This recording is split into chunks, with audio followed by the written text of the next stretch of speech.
Concentration, légèreté, sur la ligne, tout est une question de dosage et d'équilibre.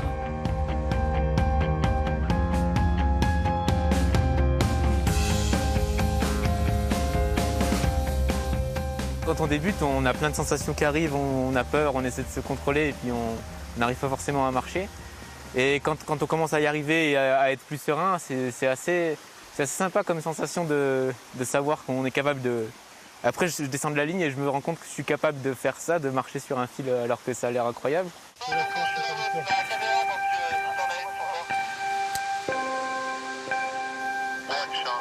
On fait ce qu'on appelle le crash test, c'est-à-dire la première personne qui part sur le fil pour voir si l'installation est correcte.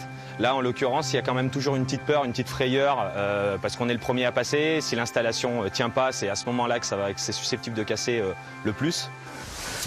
Elle est pas tendue, hein, putain! Nous sommes à 43 mètres de hauteur. En contrebas, il y a le Mont d'Or.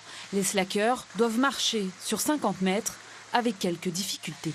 On manque de repères visuels vraiment sur ce genre de ligne. Ce qui est pas facile, c'est d'essayer de regarder quelque chose de global, de pas tant se fixer à un point que de regarder vraiment d'une manière plus globale.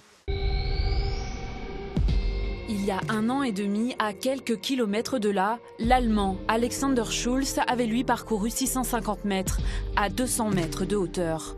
Un exploit auquel cette bande d'amis a voulu rendre hommage, mais pas seulement. D'un côté, nous, on se fait plaisir en installant ce genre de choses, et de l'autre côté, on montre où on vit. On montre que, à 40 minutes de Clermont-Ferrand, il y a ce genre de choses.